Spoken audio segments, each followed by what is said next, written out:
Good day, ladies and gentlemen. This is Daniel Umstead, host of the RNG radio show. I'm honored, I'm pleased, I am ecstatic because I have the Fred Haywood on the RNG radio show, who also has released his book, Racing with Aloha. So if you are in Hawaii, in the area, and you haven't heard of Fred Haywood, get off your surfing board, get away from that crab underneath the rock, what have you, and pay attention to what this man has to say, because I have a true legend on the show. So, ladies and gentlemen, allow me to introduce Mr. Fred Haywood to the RNG radio show. Fred, how are you doing today? Aloha and thank you. This is our shaka. We signal aloha with our shakas. We appreciate you, Daniel. We appreciate you. It's an amazing day. Surprisingly, our book launches today, Racing with Aloha, and it's on Amazon, but you can also find it on our website, racingwithaloha.com. And on that website, there is at the top of it, Press and Archives, where we've done other interviews with top sailors, swimmers, and windsurfers. So there's even an interview with Nate Martinez and Dano Sales, who are top brokers. And I've been selling real estate for 48 years here on Maui, as well as having a simultaneous sports career. So I'm stoked to share the aloha and the fact that today is Duke Kahanamoku's birthday. He was the father of surfing in Hawaii. Well-respected gentleman and an Olympic gold medalist. Awesome. So just great things all around on August 24th. I'm loving it, man. I'm loving it. So I want to actually just start from the beginning because, you know, people look back 48 years ago and just started with real estate. Let's talk about the why. Why did you get into real estate, and also why surfing? Why I got into real estate? My friends were telling me these travel stories of going to Indonesia and surfing uncrowded, beautiful surf. And although I had very good surf on Maui, that was so intriguing because they said it was so much better. I was working construction at the time, and one day I leaned over the wall, I saw a realtor coming out of the unit below me, and I said, "How much was that one worth?" Of course, I had cement all over me and I was tired and mad, and he says, "This one, I made $1,800. And I said, I started thinking about dividing $5.15 into $1,800, and he did it in 10 minutes. And how long was it going to take me? I never did the math. I just got off the wall, went down to the local real estate office, crap all over me, and said, "How do I get into this business? I got to get to Indonesia." And I started in a class the very next day. It was the second day of the class, and I walked in and said, "Here, I'm ready to join. I'll make up the class. Let's go." And they let me in. So that's how I started my real estate, was to travel. I wanted to travel. I was just finished college. I finished Stanford, and I came back, and you know, I'd been a swimming star back in my earlier days, but now I wanted to go surf. And my first commission, 6 months later, I bought a ticket to go to Bali in Indonesia. So my dad goes, "Well, you're just getting on a roll. Why would you be leaving?" I said, "No, Dad, I just accomplished my goal. I made enough money to buy a ticket. I'm out of here." I came back 2 months later and had the best time of my life. So then I continued real estate. It just kept traveling. And anyway, of course, real estate went up and down. Right. I'm pretty sure you've seen the highs, the lows, the mediums, the craziness, all of it. Yeah, you have no idea. I had amassed about 4 or 5 properties, and by 1980, President Carter announced that interest rates were going from 9 to 19% overnight. I was doing open houses and getting laughed at by people who were walking in saying, "Why would I buy any real estate? We're all going into the stock market," you know? Right. And I just went, oh my God, it's over. I was freaking out. I had an 8,000 monthly in 1980. That was a pretty huge monthly. Rentals dropped off.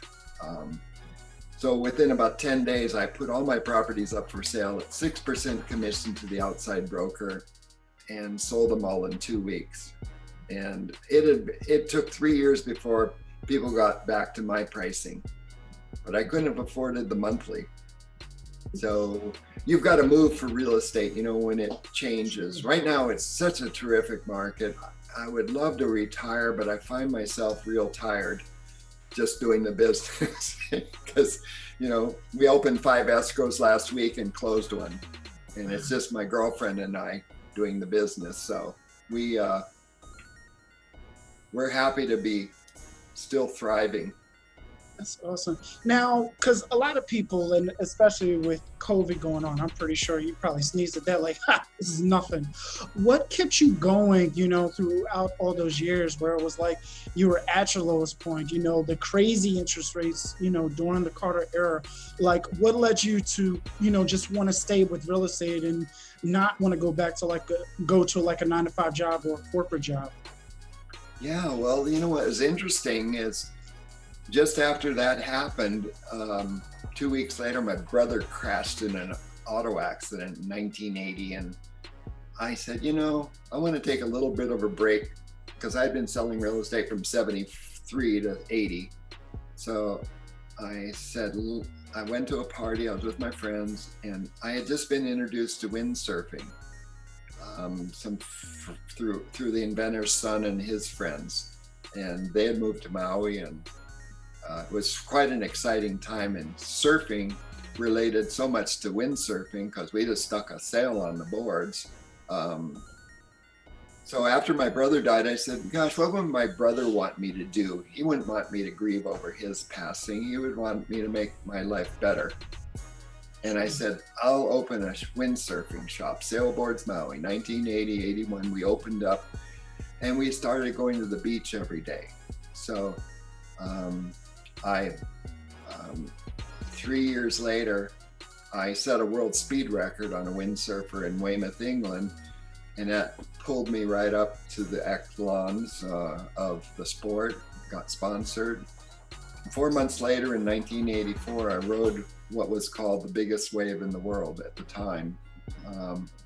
It was probably a 50 to 60 foot face at Hokipa Beach Park, and it got a centerfold of Life magazine. So here I had set a world record, then rode a big wave, all in the same year. And I got my sponsors, and for the next few years, 5 years, I traveled around the world sailing, which was why I wanted to get into real estate so I could do sports and enjoy the world.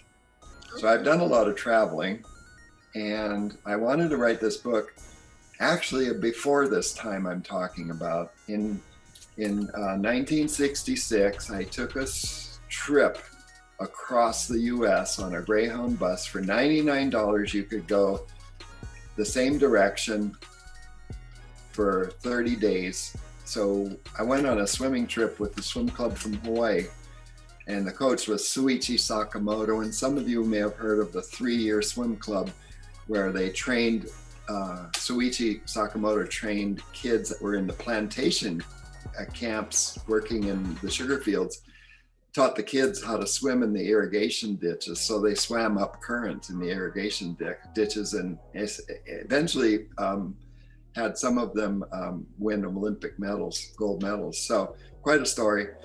He was in charge of us kids going to the mainland. And the first meet we went to when I was 16 years old in 1966, I got tapped on the shoulder, and I turned around and said, hi, who are you? And he says, my name is Mark Spitz. Who are you? And I said, I'm Fred Haywood. And he says, are you from Hawaii? I said, yeah. And that was the beginning of Mark Spitz's adventure, because I saw him swim. Now, 1972, he won 7 gold medals and 7 world records in the Olympics, much like Michael Phelps did, so much better, and now they're even going faster. But at the time, he was in his infancy. He hadn't set a world record yet, but I knew it was coming. So I came back to Hawaii. I was training on the Big Island, Hawaii, in a swimming pool that was a raft. It was 2 rafts connected with telephone poles between them. And we had 6 lanes. So we were training in the ocean in a anchored swimming pool in a harbor. So I left that pool because the coach, I told the coach about this kid, Mark Spitz, and he says, you know, if you go to swim with Mark Spitz, I'll guarantee you'll go to a better school than if you stay here and get straight A's your senior year. And I said, probably right. I would love to do that. Can you help me? So I used some curiosity. He wrote a letter and he wrote to my parents, and we got hooked up. And that senior year, I came into Santa Clara High School and was swimming with Mark Spitz when my swimming successes blossomed. We were in the pool doing 40 100-yard repeats with 10 seconds rest between each of them. And I swam 20 in a row against Mark, and he beat me by 2 or 3 body lengths, and I was kind of frustrated that I couldn't keep up with him. He was so fast. I turned over on my back and swam backstroke 10 against the guy in the other lane. And of course, the guy in the other lane was #1 backstroker in the nation, Mitch Ivey. And I'm getting beat by 2 or 3 body lengths again. And at the end of the 30th one, he says, Fred, you have the ugliest backstroke I've ever seen in my life. You're bobbing and weaving and hitting the lane lines. And I just went, I went underwater and shook my hand off, and blew all my air out really hard. Came up with a new attitude and said, Mitz, you have the prettiest backstroke I've ever seen in my life. What do I have to do to look like you? And he says, he kind of was taken back because he was kind of aggressive the first round. And this is moments later, we step out on the pool deck because we had a 5-minute break, and he wads up a towel and he says, now throw this towel, put it over your head and throw it at the pool deck. So I did. And my stroke was a straight arm. I thought you had to lie straight on your back and swim with a straight arm. Mm-hmm. He says, no, rotate your shoulders. So you put your shoulder over your nose and put the elbow behind your back and throw your stroke next to your hip. Hit your hip with your wrist. I threw that towel down, and it, instead of landing 6 feet away, after that, it started to come in closer. 5 minutes was up. I jumped back in the pool. The stroke felt marvelous. I beat him on the first one. I beat him on the second one. By the third one, he says, you're just trying. I know you're trying hard. I said, no, it's easier. It's easier. Thank you. And he was mad. He was mad. And then he's on the 9th one, he said, you mother something, let's race. So we did a push start. Mm-hmm. And on the 40th repeat that day, I swam the best time of my life and beat him again. So the coach is watching this. He puts us in a dual meet the following weekend. I beat him again. And I set the national high school record, going 3.5 seconds faster in a 50-second race. That's a lot of improvement. Yeah. In a week. Yeah. Or in a few days. Definitely. The next weekend, Mark Spitz invites me over to his house because I'm invited to go to the nationals with Mark and a few other high schoolers. So we're going to go to Dallas, Texas. And I'm going, where's Dallas? What do we do? You know, I'm coming from Maui. Okay, I'm geography and nationals. I didn't relate to any of this. I thought we were just going to high school meets in my high school year. And all of a sudden we're going to nationals. And I'm sitting at Mr. Spitz's house. Mark's there talking about winning 6 events with his dad. He could only enter 3. So they were strategizing. Should we go 2 short ones and 1 long one on 2 different days? You know, and so this conversation was a real highlight of my dreams. You know, if you go swim with Mark Spitz, you're going to go to a better college. And I felt I was on the precipice of something happening, because if I could swim well in this event, maybe I could go to a good school too. So after an hour, Mr. Spitz looks at me and he says, well, Fred, what are you swimming and how are you going to do? And I was shocked that he was asking me, because I was just reveling in how this conversation about Mark winning 6 events was so fantastic, and I wasn't even thinking myself. I said, well, Mr. Spitz, if I'm swimming the 100 back, and I don't know, maybe I got pumped up, maybe if I go half a second faster, I could get a 3rd place. Okay. He says, I don't understand what you mean. What are you saying? Okay. Well, Mr. Spitz, and I explained it one more time, maybe I could get a 3rd place. And he says, I just don't get it, Fred. You're not making any sense to me. What do you mean? A 3rd time. And I said, maybe. I actually improved my time 1/10 of a second. Maybe I could get a 3rd place again, was my answer. And he says, well, Fred, there is only one person in the pool everyone's going to remember. And 2nd through 6th are all losers, and don't you ever forget that. Wow. It was that violent against me, and I was going, whoa. But Daniel, I didn't have a mental capacity for this. Yeah. Thinking about it. I just got a stroke technology improvement, and now he drove it home that I was thinking too small. I guess, because I was kind of in a daze for 3 days after that. And on Wednesday, the following Wednesday, I dreamt that I won the 100 back at the Nationals. I had never competed in the Nationals. I had never had a swimming dream about anything. And here I'm winning the Nationals on a Wednesday, and I've got to be there Saturday for the event. And so we fly down to Texas.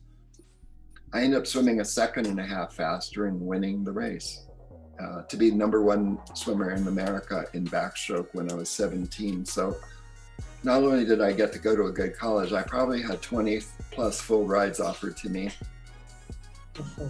But I've got a different dad in the story.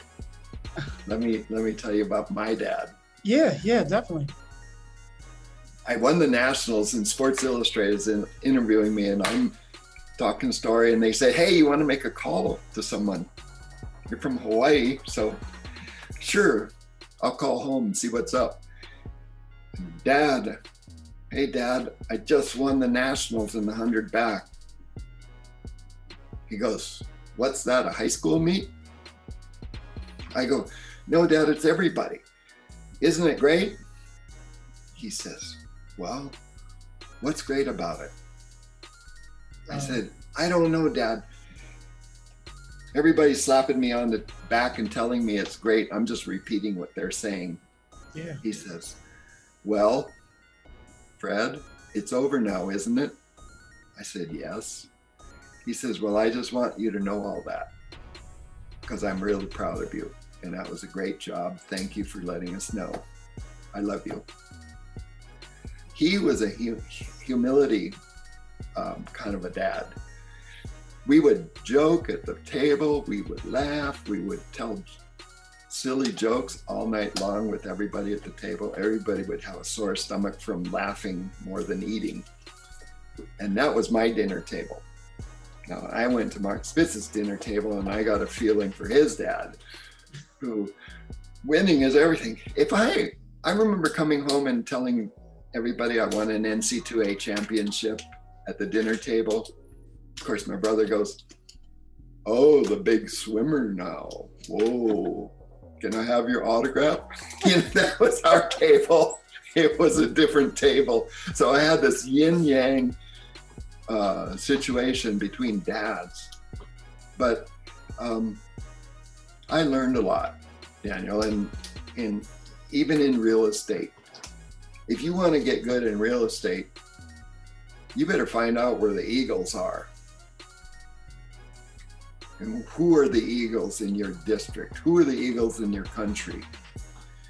Because if you go hang out in their nest, you won't have feathers to fly yet. But with their tapes, their dialogues, their information and strategies, you can put together some nice feathers on your wings and someday fly too. But you will only soar with eagles if you find their nest and go sit in there and take humility to a maximum and ask in curiosity what you need to do to get better. I have a philosophy to stay out of the attitude and name calling and judgments, and to get into your questions and curiosity, because there's nothing better than the people who have done well in real estate to give you that information. Just as I went and hung out with the best in the swimming world, I also hung out with the best in the windsurfing world and the wave riders. And my book has a journey through all of these sports, but it has it's thought-provoking. It's made some of my friends cry because of their dads. I had one guy that's a friend of mine come out when he was younger to his family, and his dad sicked his brother on him. So he was beat up by his brother his whole life, and he's had this issue. And he said, my book made him cry. And then he, after reading the first 100 pages, he called me back and said, okay, I got it. So it moved him, and it moved a few of my friends to tears, but because I don't win all the time. You know, I was swimming and winning the Olympic. I was in the finals of the Olympic trials for the 100 back the next year, and the ceiling started spinning with only 20 meters left. I went into an atrial fib or flutter and didn't know it and could barely finish. My body was just coming to an end, and I barely made the wall. I had to sit there for about 30 seconds before I could get out of the pool. And so I didn't go to the Olympics, but it was a great effort. I just went to next. You know, when I'm working real estate with a team and someone's complaining about the deal that went sour and that guy had such a bad this and that, and they make excuses left and right, I give them the 24-hour rule. I said, I'm going to give you 24 hours to bitch and moan, because after 24 hours, it's time out. We're going to go to next. You know, one sour apple in your group can just make everybody depressed and not sell real estate. So it's really good to keep an upbeat attitude and keep the dialogues good and work through issues, because there's going to be defeats in every sport and every endeavor of life, and every real estate contract has its own hurdles. Sure. Now, with racing with Aloha, I know that you talked about it and brought it up. And for me, and my mom would love me bringing this up as well. I've been living there for 4 years. Of course, this was maybe like the late 90s, so just to give my age out there. I want to know about the spirit of Aloha. You know, how do you incorporate that into a business? I know Aloha means hello, I know Aloha means goodbye, but how do you take the spirit of that and incorporate it into a business, in any business for that matter? You know, Aloha had it was very physical for Hawaiian culture. And when they said aloha, they shared their breaths, of aloha. And it was a sharing of community, it was sharing of the land. They used to cut triangles on their, not cut triangles, but they deciphered kuleanas and apua'as, where you could hunt and fish and gather from the shoreline to the mountain. And if it was kapu meant it was restricted. So they would make it kapu to collect at certain times of the year. So they managed their environment and their own personal health with their system of aloha and this land separation. They didn't know they didn't understand ownership of land. They understood sharing what everything was. So when they were finally introduced to buying and selling, it didn't make any sense. But when the US took over the Hawaiian Islands, but their spirit remains the same. They're a fascinating culture. So when we share aloha in sport, it means helping our brothers, help them with their progress, help your competition. In my book, which was a famous waterman, Laird Hamilton, wrote the foreword for it. I shared my equipment with him so he could win a contest, because our sponsor said if he got in the top 2 places, he would pay for all of his trip and put him on the team. And he was in about 7th or 8th, and the contest was virtually over. The wind had died, and all of a sudden the wind jumped up and we had to go do some more runs. So I handed my equipment to Laird. He ran through the race and won the race. I did the same thing in Australia with another teammate, Anders Bringdahl. I was going to go use my equipment and ride a bigger sail for another world record, because world records are in sail size, and typically a windsurfer sails under 10-meter sails, but we built a 10-meter sail to break the record for 10-meter and above in a 500-meter course. So I handed Anders, my friend, a board and said, take my board, you don't have the right equipment, and go win the contest. He turns around and wins the contest, and I break the world speed record on another piece of equipment. So it was this sharing and camaraderie. Nowadays, it's gotten pretty intense with the surfing, and a lot of them are towing into big waves, so they have jet skis, and they have air flotation devices, and they have rescue equipment, walkie-talkies. I mean, they're communicating with each other and sharing aloha. And we used to do it when we were younger, just, hey, this wave is yours, we'll take the next one. But the surfing community is quite territorial, I must say.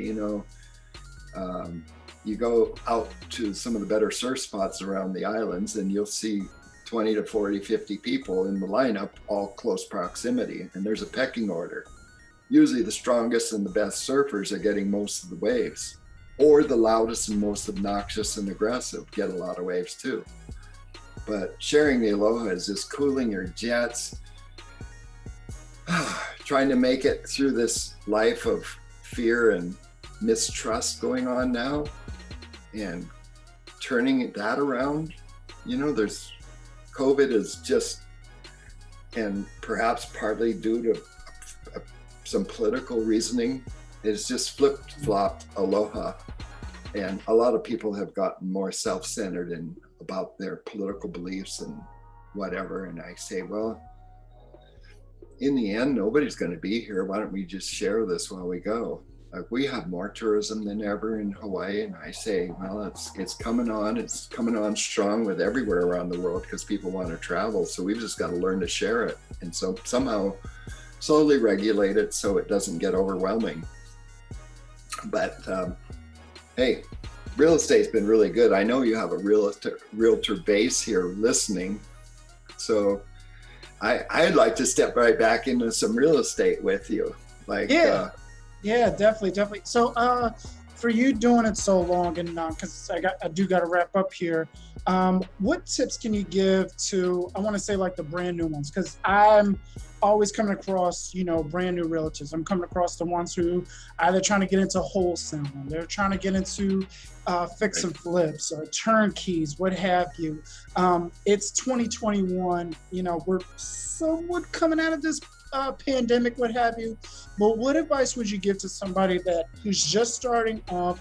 What can they be doing? And I think you touched on it a little bit, but what else could they be doing to help themselves thrive? Well, this is probably something but there's a Ford principle: family, occupation, recreation, and dreams. That's how you want to talk to people. Okay. In that order.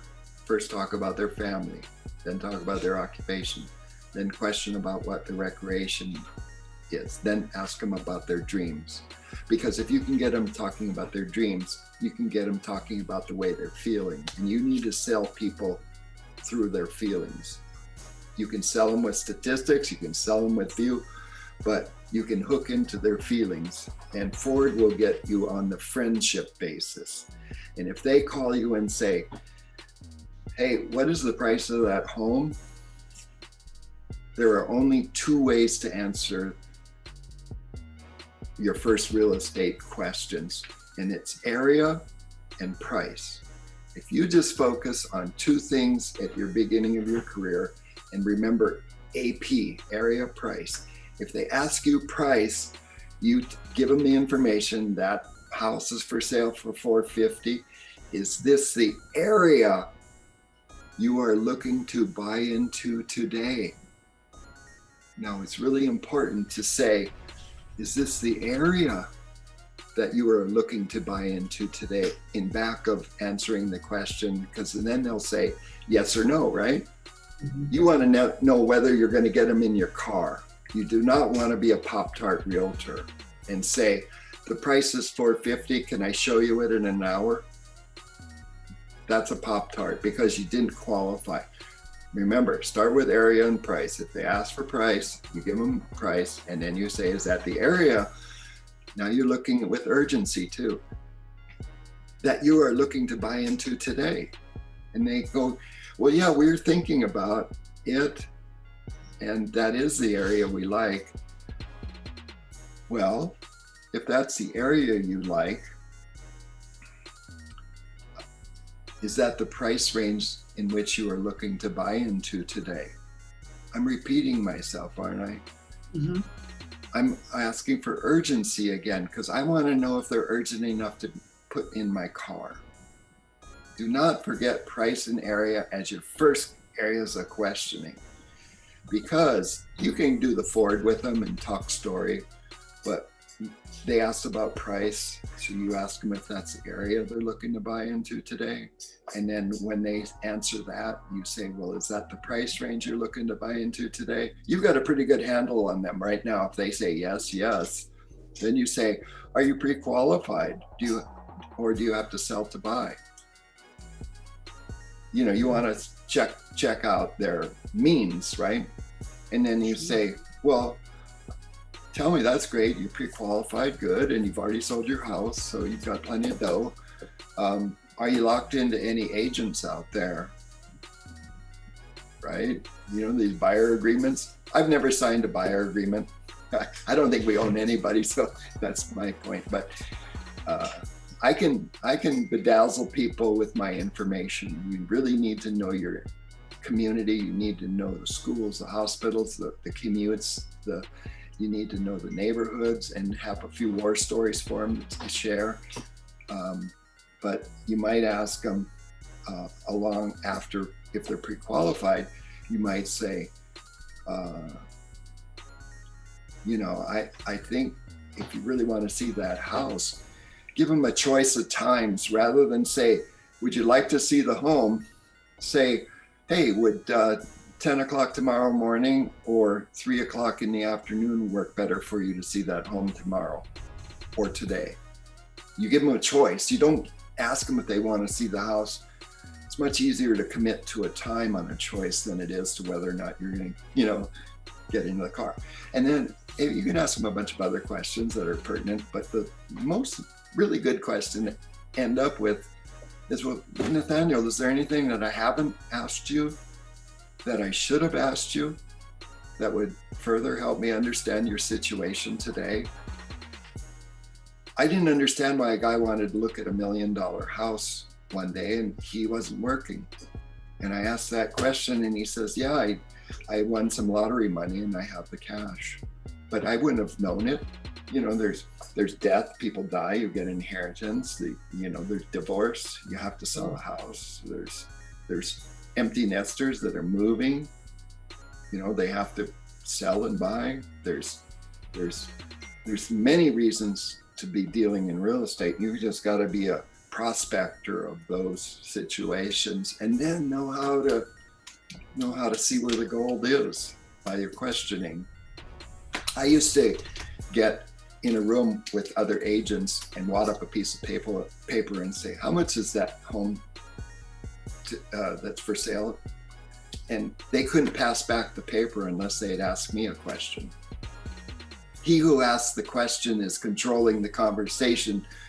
The problem is the agents tend to tell their stories that they're so proud of and no one is interested in. And you're not getting anywhere by gloating about yourself. Right. It's their situation. Right. Ask them questions, own the conversation, and you will do much better.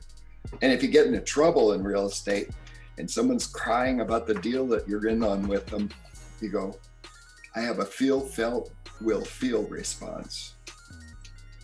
Nathaniel, I really understand how you feel about that situation today. You know, I've had many other people that have felt the same way as you and have experienced the same frustration. In fact, I have a guy that did this and this and this and this and this. You know, I'm using compassion, feel, felt, but you know, I'm going to do this and this to correct it. And let me ask you, will that make you feel better? So you start responding to the situation with, I understand how you feel, that's compassion. You put them in the mix with other people who have felt the same way, that makes them feel better. You know, I have had many other clients feel the same way, but when I did this and this and this, would you feel better? I can take any angry customer and dissuade them and get them to be a raving fan within a few minutes. I used to be handed the phone by my buyer agents. Help! You know, hello, Mr. Smith. What do we have going on here? Oh, you know, we've got this. Oh, I understand how you feel. You know, we've had similar experiences before. And if I can do this, yeah, you know what I mean? You just agree with them. You stay out of judgment. You stay in curiosity and you go to solutions. So. Love that. Well, Fred, I want to thank you again so much for being on the show. Thank you for your wisdom, your advice, your stories. I want to know again where folks can, great minds think alike, where can folks get Racing with Aloha as well as get in contact with you about some real estate? Yeah, this is my sail on this big wave. This is a big wave. This sail is 17 feet tall and it's coming down on top of me.